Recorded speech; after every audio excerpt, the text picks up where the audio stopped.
चोव्यार चोव्यंग प्यारंग पचखामेशंग पाणंग खामसानंग था ओले ससक पाणंग विश्रम एक मृत कापो चार आर पानी भोगने का त्याग है काढ़ा तो जागी तक है। आराध्य देव के चरणों में वंदन। आदरणीय समणी जी, उपस्थित भाइयों तथा बहनों, आज से हम जैन तत्व विद्या के अंतर्गत तीसरे वर्ग को प्रारंभ कर रहे हैं। तीसरे वर्ग में सबसे पहला बोल है तत्व के 9 प्रकार। सबसे पहले प्रश्न है कि हम तत्व को क्यों जाने, तत्व को हमें सीखने की क्या जरूरत है। कई लोग हमें प्रश्न करते हैं, लेकिन मैं आपको बताना चाहती हूँ तत्व को सीखना समझना इसीलिए जरूरी है क्योंकि सबसे पहले हम तत्व को जानेंगे, उसके बाद हम श्रद्धा करेंगे, उससे हम सम्यक्त्व को प्राप्त कर सकते हैं। और आपको पता है सम्यक्त्व का क्या लाभ है, क्या महत्व है। सम्यक्त्व को प्राप्त करने से मोक्ष का रिजर्वेशन हो जाता है। यदि हमें मोक्ष जाना है तो तत्व को समझना और उसके बाद उस पर श्रद्धा करना जरूरी है। और जब सम्यक्त्व की प्राप्ति हो जाती है तब हम हमेशा हमेशा के लिए जन्म मरण से मुक्त हो जाते हैं। तो जन्म मरण से मुक्त होने के लिए हमें ये तत्व को जानना जरूरी है। अनेक लोग ऐसे होते हैं जो आत्मा को नहीं जानते हैं कि मैं कौन हूं, कहां से आया हूं, मेरा क्या स्वरूप है। आचारांग सूत्र का प्रारंभ भी आत्मा से होता है। को हम, मैं कौन हूं, मैं कहां से आया हूं, कहां मुझे जाना है, यह कई लोगों को पता नहीं होता है। लेकिन कुछ लोग ऐसे होते हैं जिनको यह बात भी पता चल जाती है। तो कैसे पता चलती है? आचारांग सूत्र में कहा स्वस्मृति, अपनी स्मृति से ही उनको ऐसा ज्ञान हो जाता है जिसे पता चल जाता है कि मैं पूर्व दिशा से आया हूँ, कि वेस्ट से आया हूँ, कि नॉर्थ से आया हूँ या ईस्ट से आया हूँ, मैं कहाँ से आया हूँ। वो कब पता चलता है? स्वस्मृति से। दूसरी बात बताई आचारांग सूत्र में, पर व्याकरण यानी तीर्थंकर के उपदेश से ये पता चल जाता है। तीर्थंकर की भगवान की वाणी को सुन करके, परमात्मा प्रभु की वाणी को सुन करके ये पता चल जाता है कि मैं कहाँ से आया हूँ, मेरी आत्मा कहाँ से आई है और कहाँ जाने वाली है। तीसरी बात बताई अंत्ये, अन्यसिम अंत्ये श्रुत्वा। अन्यसिम का मतलब दूसरों से सुन करके, दूसरे से सुनकर का मतलब है विशिष्ट अवधि ज्ञानी, मन परे ज्ञानी, केवल ज्ञानी के अतिरिक्त जो अवधि ज्ञानी है, मन परे ज्ञानी है, चतुर्दश पूर्वी है, 9 पूर्वी है, उनसे सुन करके भी हमें ये पता चल जाता है हम कहाँ से आए हैं। तो हमें इन तत्वों के माध्यम से ये पता चलेगा कि हमारा स्वरूप क्या है, वास्तविक स्वरूप क्या है। क्योंकि तत्व पर जब श्रद्धा होती है तब हम अपने स्वरूप को जान सकते हैं। आचार्य उमा स्वाति ने कहा तत्वार्थ श्रद्धारम सम्यक दर्शनम। तत्वार्थ यानी तत्वों पर जब श्रद्धा होती है, सही श्रद्धा होती है, राइट फेथ होता है, तब सम्यक दर्शन की प्राप्ति होती है। प्रश्न है तत्व क्या है? वस्तु के वास्तविक स्वरूप को तत्व कहते हैं, यानी वस्तु की जो रियलिटी है उसे तत्व कहते हैं। तो धर्म के वास्तविक स्वरूप को समझने के लिए तो 9 तत्व को जानना जरूरी है। यदि हमें धर्म के वास्तविक स्वरूप को यानी रियलिटी को जानना है, उसके लिए हमें 9 तत्वों को जानना जरूरी है। तो 9 तत्व कौन से हैं? तो इससे पहले हम जान लें कि उत्तरादय जो सूत्र है उसका जो 28वां चैप्टर है उसमें बताया गया है, वहां द्रव्य की भी चर्चा की गई और 9 तत्व की भी चर्चा की गई है। तो द्रव्य की चर्चा करने के लिए क्या जान सकते हैं? द्रव्यों की चर्चा से हम लोक का स्वरूप क्या है उसको हम जान सकते हैं, क्योंकि लोक के स्वरूप को जानने के लिए द्रव्यों को जानना जरूरी है। और हमें धर्म का स्वरूप जानना है, आत्मा का स्वरूप जानना है, उसके लिए 9 तत्व को जानना जरूरी है। जब आत्मा की चर्चा की जाती है, साधना की चर्चा की जाती है, तब हम नौ तत्व के बारे में ही उनको बताते हैं, एक्सप्लेन करते हैं।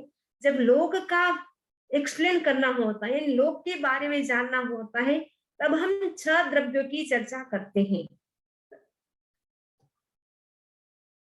उत्तराधायन सूत्र में बताया गया है कि तत्वों पर जो भाव पूर्वक श्रद्धा रखता है उसका सम्यक दर्शन है।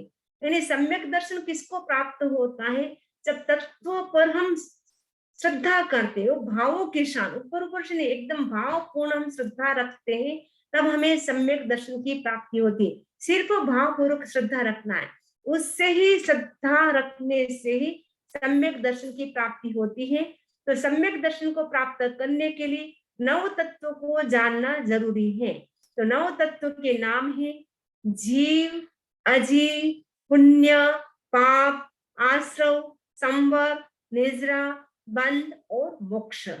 एक श्लोक से भी हम समझ सकते हैं। श्रावक संबोध में आचार्य तुलसी ने बहुत सुंदर श्लोक लिखा है, जानू जीव अजीव में पुण्य पाप की बात, आश्रव संवर निर्जरा बंध मोक्ष विख्यात। यदि किसी को ऐसे नाम याद न हो, आप इस शायरी के माध्यम से, मुक्तक के माध्यम से भी आप नौ तत्व को याद कर सकते हैं। ये जो नौ तत्व हैं, तो उनमें सबसे पहला तत्व है जीव तत्व। हमने 25 बोल के अंतर्गत ये नौ तत्व की हमने चर्चा की थी। नौ तत्व के टोटल 115 भेद होते हैं, उनमें जीव तत्व के 14 भेद हैं। अब प्रश्न है, जीव क्या है?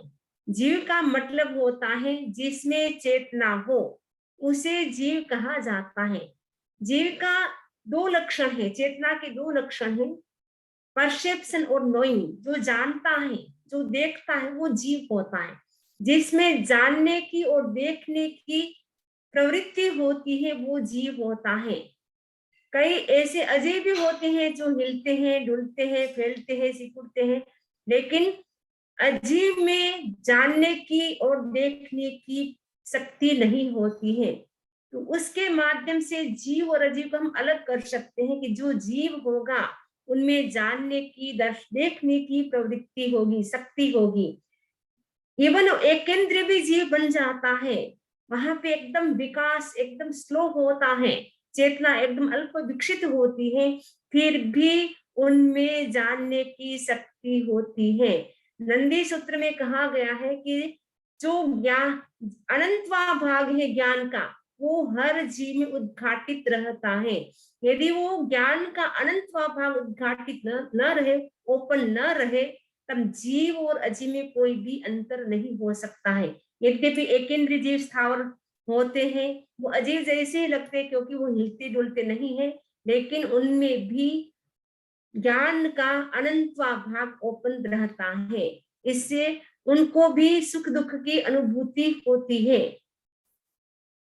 क्योंकि अजीव होता है, उनमें वो ज्ञान का अनंतवा भाग, क्या उतना सा भाग भी उद्घाटित नहीं होता है। इसलिए अजीव को कोई भी मारता है, पीटता, उनको कोई भी सुख दुख की अनुभूति नहीं होती है, उनमें कोई भी वाइब्रेशन नहीं होता है, संवेदन नहीं होता है।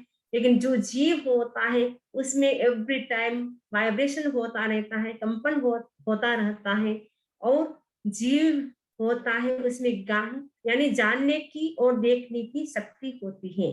तो जीव के 14 प्रकार बताए हैं, 14 टाइप्स जीव के हैं। तो कौन कौन से हैं?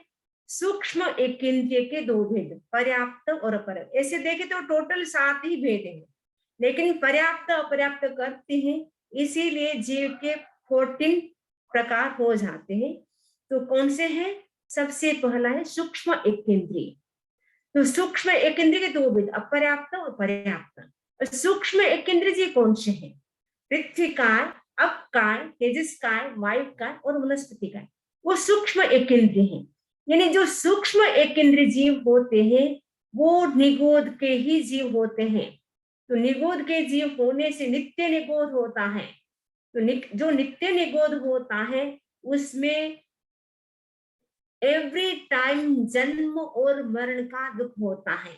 वो हमें आंखों से दिखाई नहीं देता है, लेकिन हमेशा वो जन्म मरण के कष्ट को ही भोगता रहता है। एक बार मैंने आपको बताया भी था, नाड़ी का एक स्पंदन, उसमें भी वो 17 बार जन्म मरण करते हैं। और 48 मिनट में 65,000 65,536 बार, यानी 65,500 और 36 इतनी बार 48 मिनट में सूक्ष्म जीव जो होते हैं, जो निगुद के जीव होते हैं, वो इतनी बार जन्म मरण के कष्ट को सहन करते हैं। एवरी टाइम उनको जन्म मरण का कष्ट होता है और एक साथ ही वो जीव सब जन्म लेते। जो एक गोला है, उदाहरण दिया गया है प्रज्ञापना सूत्र में, जो सूक्ष्म जीव निगोद होते हैं वो कैसे रहते हैं, एक गोला है, उस गोले में, एक गोले में भी अनंत जीव एक साथ रहते हैं। एक जैसा सबका शेप होता है, आकार प्रकार सब एक जैसा होता है। एक साथ ही श्वास लेते हैं, एक साथ ही श्वास छोड़ते हैं, एक साथ ही उनका जन्म होता है, एक साथ ही उनकी मृत्यु होती है। एक गोले में रहते हैं साथ में, लेकिन उनका जो कार्बन शरीर और तेजस शरीर होता है वो सेपरेट होता है। बाकी औदारिक जो शरीर होता है वो सबका एक होता है, लेकिन तेजस और कार्बन शरीर सबका सेपरेट होता है।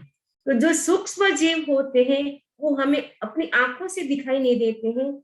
वो सुहुम्मा सब्बलोयमी, उत्तराधान सूत्र का जो 36वां अध्याय है उसमें कहा गया सुहुम्मा सब्बलोयमी, जो सूक्ष्म जीव है संपूर्ण लोक में भरे हुए हैं। कैसे भरे हुए, एग्जाम्पल दिया गया, जैसे काजल की डब्बी है, उस काजल की डब्बी में हम पूरा काजल से भर दे डब्बी को, तो डब्बी पूरी ठस ठस करके ठूस ठूस करके हमने भर दी। वैसे ही सूक्ष्म जीव है संपूर्ण लोक में काजल की डब्बी की भांति ठसाठस भरे हुए हैं।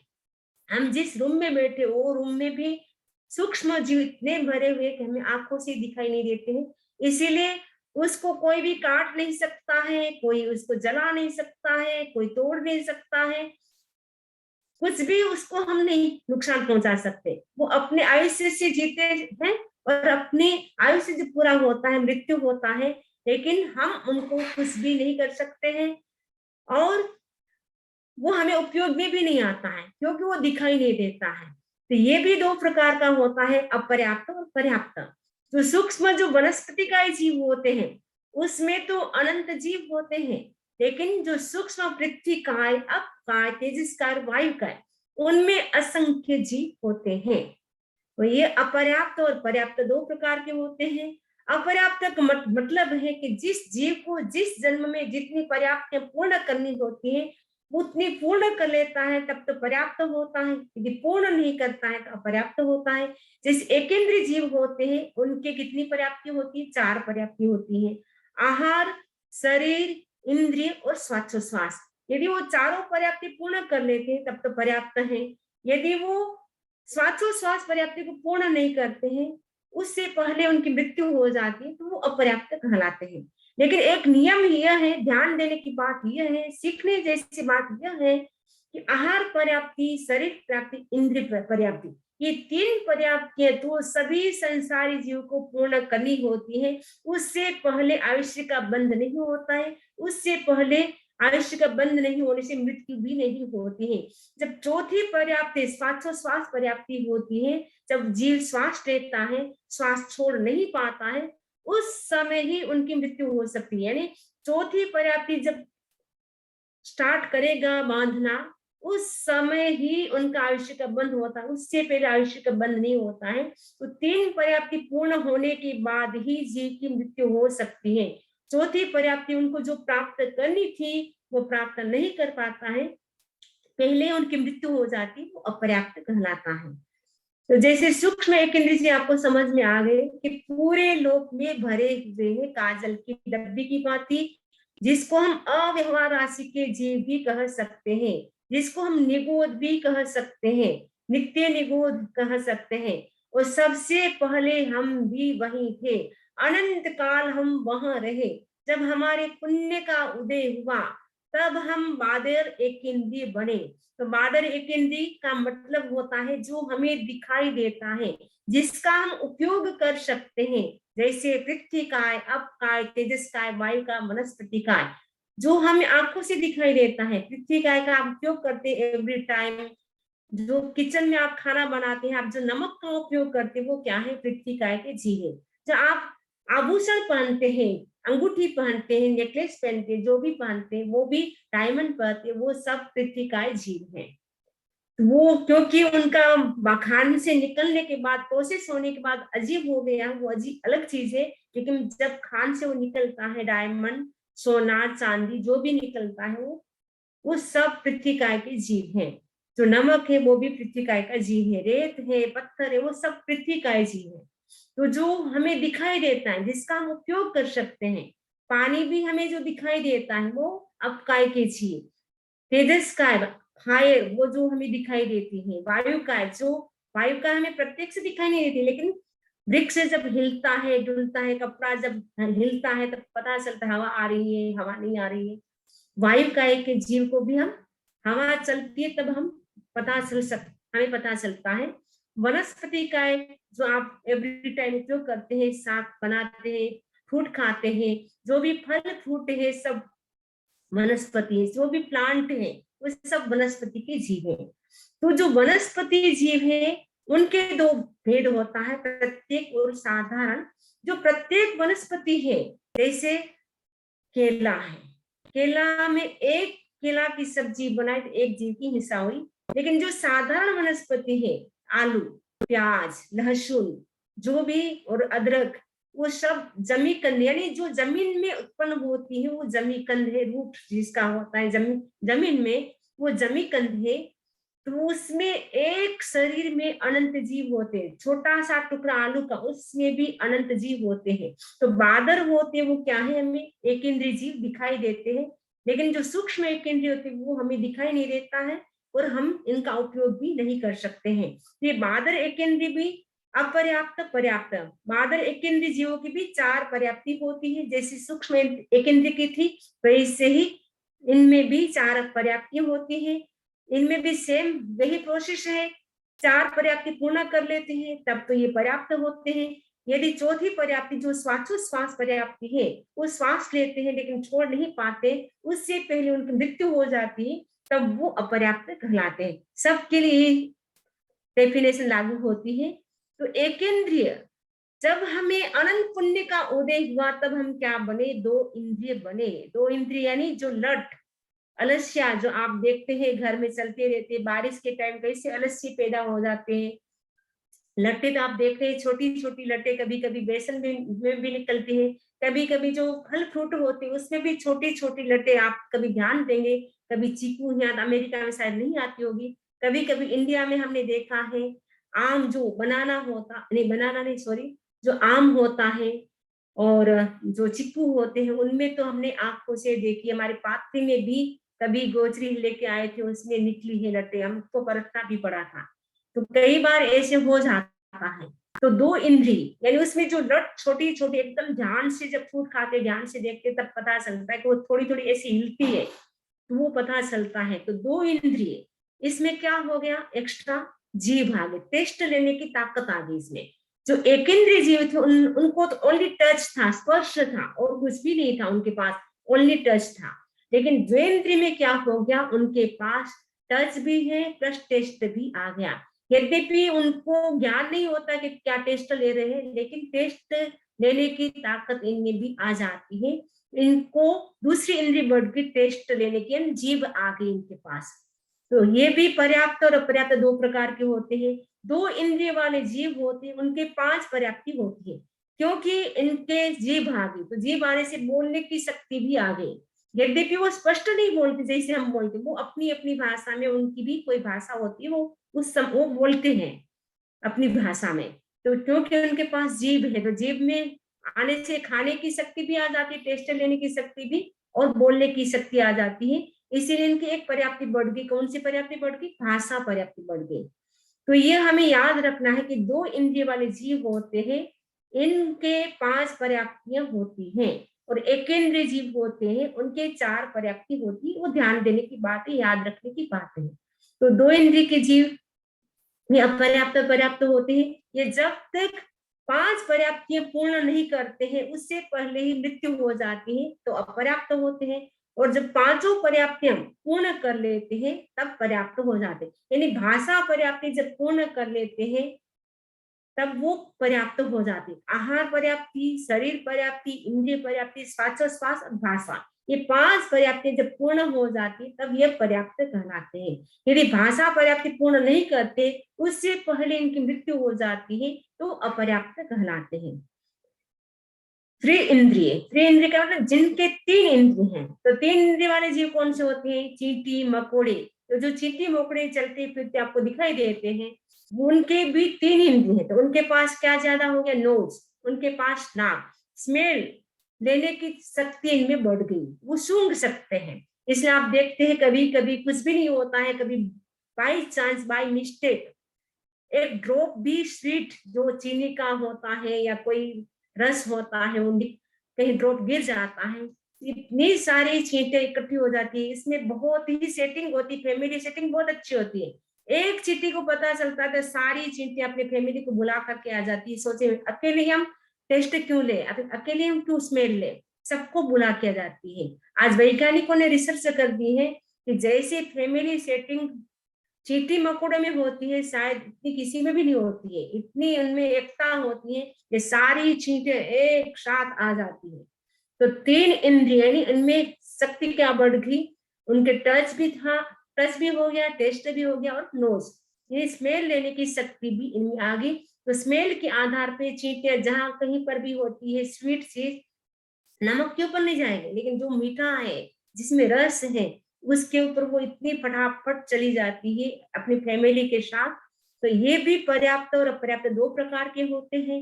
अपर्याप्त का मतलब वही है कि पांच पर्याप्ति इनकी भी होती है, जैसे दो इंद्रिय की पांच पर्याप्ति, वैसे तीन इंद्रिय की भी पांच पर्याप्ति है, और चार इंद्रिय की भी पांच पर्याप्ति है। ये जब तक पांच पर्याप्ति पूर्ण नहीं करते हैं तब तक वो अपर्याप्त होते हैं। लेकिन जैसे ही आहार, शरीर, इंद्रिय, श्वासोच्छ्वास, भाषा ये पर्याप्ति पूर्ण होगी पांचों, तब ये पर्याप्त होती है। यदि भाषा पर्याप्ति को पूर्ण नहीं करते, उससे पहले ही उनकी मृत्यु हो जाती है, तब वो अपर्याप्त कहलाते हैं। आहार, शरीर, इंद्रिय, श्वासोच्छ्वास ये चार पर्याप्ति पूर्ण कर ले, लेकिन भाषा पर्याप्ति को पूर्ण नहीं किया, उससे पहले मृत्यु हो गई, तब वो अपर्याप्त अपर्याप्त कहलाते हैं। एक इंद्रिय में तो यह था कि आहार, शरीर और इंद्रिय ये तीन पर्याप्तियां पूर्ण हो गई, लेकिन श्वासोच्छ्वास पर्याप्ति पूर्ण नहीं की, उससे पहले मृत्यु हो गई, वो अपर्याप्त कहलाते हैं। लेकिन इनके लिए डेफिनेशन लागू होती क्योंकि इनके पांच पर्याप्ति हैं, इसलिए पांचवी पर्याप्ति जब तक पूर्ण नहीं होगी तब तक वो अपर्याप्त पूर्ण होते, वो पर्याप्त होते हैं। चतुरिंद्रिय के जीव, मक्खी और मच्छर, तो जो मस्कीटो होते हैं, जो मक्खी होती है, वो क्या है? वो चार इंद्रिय जीव है। उनके पास क्या इंद्रिय बढ़ गई? देखने की शक्ति बढ़ गई, टच, टेस्ट, नोज, और इनके पास आई आ गई, चक्षु, आंखें आ गई। तो चार इंद्रिय होगी। पर्याप्ति तो इनके पास भी पांच ही रहेगी, छठी पर्याप्ति इनके पास नहीं है, क्योंकि ये सब के सब क्या है? असंगी है, समुच्छिम है, इनके पास मन नहीं है, इसलिए मन पर्याप्ति इनके पास नहीं रहेगी। लेकिन ये भी पर्याप्त और अपर्याप्त होंगे। जैसे तीन इंद्रिय वाले जीव थे, वैसे सेम प्रोसेस इनकी भी है। पांच पर्याप्ति पूर्ण कर लेते हैं तब पर्याप्त होते हैं, जब पूर्ण नहीं करते तो अपर्याप्त होते हैं। अब बात है असंगी पंचेंद्रिय की। अब चार इंद्रिय तो अब हमने पार कर ली, अब अनंत पुण्य का उदय हुआ, तब हम पंचेंद्रिय बने। उसमें भी असंगी, असंगी का मतलब होता है जिसके मन नहीं होता है, जो सोच नहीं सकता है, थिंक नहीं कर सकता है, वो असंगी होता है। जो गर्भ से उत्पन्न नहीं होता है, केवल बाहर में जो एनवायरमेंट जैसा होता है वही उत्पन्न हो जाते हैं, वो असंगी पंचेंद्रिय होते हैं। और असंगी पंचेंद्रिय आपको पता है कहाँ उत्पन्न होते हैं? जो मनुष्य होते हैं, मनुष्य की जो गंदगी होती है उसमें भी 14 प्रकार के समूह जीव उत्पन्न हो जाते हैं। मल मूत्र, जो हमारे ब्लड होता है, जो भी हमारी शरीर से जो भी गंदगी निकलती है, उनमें जो जीव उत्पन्न होते हैं वो सब के सब समुचिम होते हैं, सबके सब असंगी होते हैं। और असंगी तिरंज पंचेंद्रिय भी होते हैं। मनुष्य भी असंगी पंचेंद्रिय होता है, वैसे ही तिरंज पंचेंद्रिय भी असंगी होते हैं। तो कई बार आप देखे होंगे बड़े बड़े हाथी, बड़े बड़े घोड़े होते हैं, वो भी असंगी होते हैं, उनके मन नहीं होता, लेकिन वो भी दौड़ते हैं, भागते हैं। जैसे संगी हाथी होता है, घोड़ा होता है, वैसे असंगी हाथी घोड़े वो तो हमें दिखाई देता है, इतने बड़े बड़े हाथी घोड़े होते हैं, उनके मन नहीं होता है। लेकिन मनुष्य के जो गंदगी में जो समुच्चम जीव मनुष्य उत्पन्न होते हैं, 14 प्रकार के मनुष्य समुच्चम होते हैं, वो हमें दिखाई नहीं देते हैं आंखों से। सपोज आप टॉयलेट जाके आए, आपने फ्लश नहीं किया, आपने हाथ साफ नहीं धोया, उसमें भी जीव उत्पन्न हो जाते हैं। सपोज आपने नाक में हाथ डाला और हाथ आपने धोया नहीं, तो उसमें भी जीव उत्पन्न हो जाते हैं। इसलिए जब कोरोना काल चल रहा था तब कहते थे हाथ को क्लीन करे, वरना कोरोना के वायरस है वो इतने सूक्ष्म होते हैं, आपकी बॉडी में प्रवेश कर सकते हैं। तो जैन धर्म तो भगवान महर्षि ने आज से 2600 साल पहले कह दिया था कि हमारी जो गंदगी होती है उसको हमें क्लीन रखना चाहिए। अगर हम हाथ को क्लीन नहीं रखते हैं तो उससे क्या होता है, समूचिम जीव उत्पन्न हो जाता है। जो भी हम गंदगी छोड़ते हैं उसकी सफाई करनी जरूरी होती है। यदि नहीं करते हैं, फ्लश नहीं करते हैं बराबर, तो भी समूचिम जीव उत्पन्न हो जाते हैं। अगर आप नाक साफ करते हैं, कफ थूकते हैं, यदि उसको आप सही जगह पर, अभी तो यहाँ तो रेत नहीं है, नहीं तो हम तो बचपन में थे, हमको याद है हमारी माँ कहती थी जब भी आप नाक साफ करना हो आपको क्या करना है, रेत उस रेत में करना है, उसके ऊपर रेत डाल देना है। यदि रेत उसके साथ मिक्स कर देते तब तो समुचिम जीव उत्पन्न नहीं होते, वरना अकेला ऐसे पड़ा रहता है तो जब तक गीला रहता है समूचिम जीव उत्पन्न होते हैं। वापस कभी बारिश से गीला होता है तो वापस समूचिम जीव उत्पन्न होने की संभावना रहती है। फिर हम पाप के भागी बनते हैं। जितने जीव उत्पन्न होते हैं वो उनकी तो थोड़ी देर में ही मृत्यु हो जाती है, 48 मिनट के भीतर भीतर, तो वो हम पाप के भागी बनते हैं। तो आप कितनी जागरूकता से जूठे बर्तन छोड़ते हैं, कई लोग होते हैं जूठे बर्तन छोड़ देते हैं, उसमें भी जूठे बर्तन में जूठे ग्लास में भी समूचिम जीव उत्पन्न हो जाते हैं। तो हमें ध्यान देना है कि हम पाप के भागी न बने, निमित्त न बने, जिससे हमारे कारण उन जीवों की उत्पत्ति हो, फिर हिंसा हो। तो असंगी जीव और संगी जीव, संगी का मतलब होता है जो गर्भ से उत्पन्न होता है, तो संगी का मतलब होता है जिसके मन होता है, वो संगी जीव कहलाते हैं। तो संगी जीव भी तिरंज पंचेंद्रिय भी होते हैं, मनुष्य पंचेंद्रिय भी होते हैं। तो तिरंज पंचेंद्रिय भी काफी ऐसे होते हैं जो गर्भ से उत्पन्न होते हैं। तो जन्म के 3 प्रकार बताए, उसमें आपको बताया था जो अंडज होते हैं, पोतज होते हैं और गर्भज होते हैं, वो 3 प्रकार के होते हैं, सबके सब संगी होते हैं। अंडे से उत्पन्न होने वाले, गर्भ से उत्पन्न होने वाले सब के सब क्या होते हैं, संगी होते हैं। और मनुष्य तो गर्भ से जो उत्पन्न होता है वो सब के सब संगी होते हैं। तो देखिए विशेषता क्या है, जो पंचेंद्रिय जी है इनके भी 4 भेद होंगे, पर्याप्त और अपर्याप्त। और एक इंद्रिय जी है उनके भी 4 होंगे, सूक्ष्म एक इंद्रिय, मादर एक इंद्रिय। तो जो एकदम जिसका लेवल बहुत ही स्लो है, कम है विकास, उनके भी 4 भेद बता दिए। और असंगी पंचेंद्रिय, संगी पंचेंद्रिय, उनका जो सबसे प्रोग्रेस विकासशील प्राणी कौन है, पंचेंद्रिय जी। तो 5 इंद्रिय मिलनी बहुत मुश्किल होती है। जब अनंत पुण्य का उदय होता है तब जा करके हमें 5 इंद्रिय मिलती है, तब जा करके हम संगी मनुष्य बनते हैं। 9 घाटी पार करने के बाद हम मनुष्य बने हैं। तो 9 घाटी आपको पता चल गई, 9 घाटी कौन सी है, 3 विक्लेंद्रिय और 5 स्थावर और असंगी पंचेंद्रिय। इन 9 घाटी को पार करने के बाद हम क्या बने हैं, मनुष्य बने हैं। इसीलिए ये मनुष्य हम बने हैं तो हमें क्या करना है, अब हमें उपयोग करना है। ये मनुष्य जीवन हमें किस लिए मिला है, खाने पीने के लिए नहीं, घूमने के लिए नहीं, लेकिन हमें आत्मा की खोज करने के लिए, आत्म तत्व को पाने के लिए, आत्मा का साक्षात्कार करने के लिए हमें यह मनुष्य जीवन मिला है। इसीलिए कहा गया है ये मनुष्य जीवन मिला है तो हमें क्या करना है, इमं देहं समुद्धरे, पूर्व कर्म का क्षय करने के लिए हमें यह मनुष्य जीवन मिला है। यानी अनादिकाल की यात्रा में परिभ्रमण करते करते हमारे जीवन ने कितने कितने कर्म का बंधन किया है।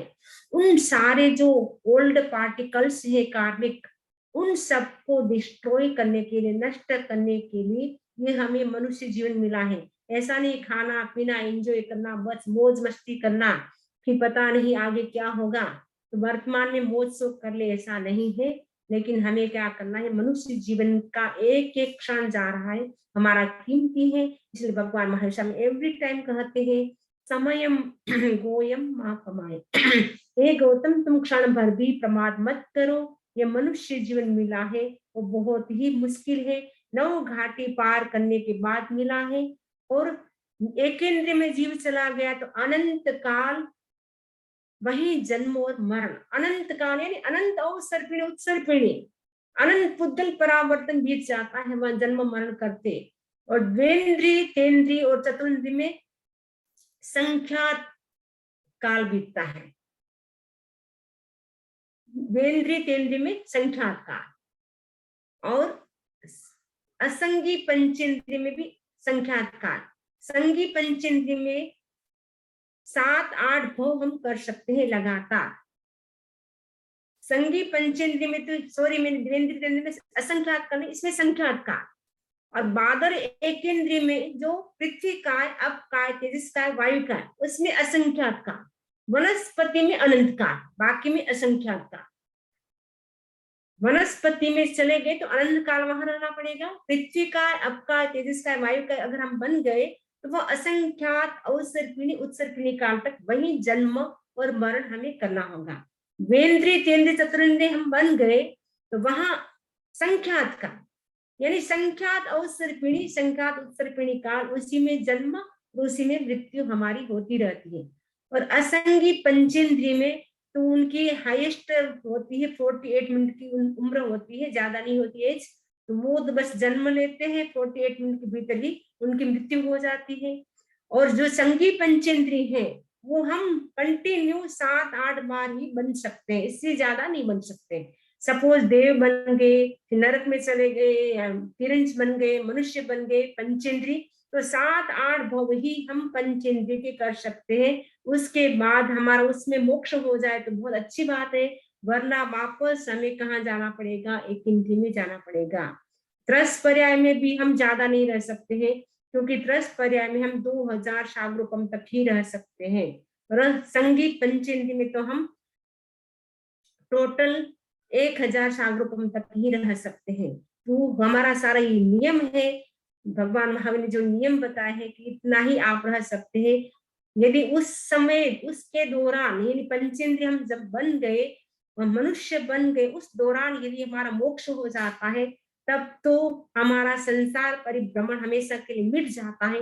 यदि मोक्ष नहीं होता है, ये संसार चक्र वापस चालू हो जाता है, फिर वापस पता नहीं कब मनुष्य जन्म मिलेगा, कब हम धर्म ध्यान करेंगे। इसलिए बहुत अच्छी बात है कि मनुष्य बने हैं, उसमें हमारा कितना समय तो बीत चुका है, जो समय हमारा शेष रहा है उसमें हम कुछ कर ले। यदि नहीं किया तो पता नहीं अंत समय पश्चाताप होगा कि मृत्यु आएगी, उस समय करे मनुष्य भव मिला, जैन धर्म मिला, लेकिन मैंने अपनी आत्मा के लिए कुछ नहीं किया, ऐसा पश्चाताप न हो। इसीलिए हमें अभी से जागरूक होना है, जागे तभी सवेरा। भगवान महावीर कहते हैं जब जागे तब सवेरा है।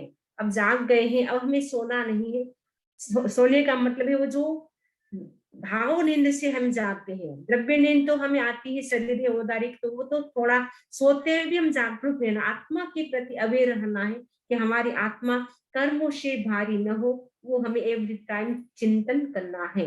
ये जो 9 तत्व हैं उसमें कितने जीव हैं, कितने अजीव हैं, तो आपको पता चल रहा है। जो येलो कलर की जो लाइन कर रखी है वो सब जीव हैं, यानी जीव, आश्रव, संवर, निर्जा और मोक्ष, ये जीव हैं। यानी 9 तत्व में 5 तत्व जीव हैं। और अजीव कौन से हैं?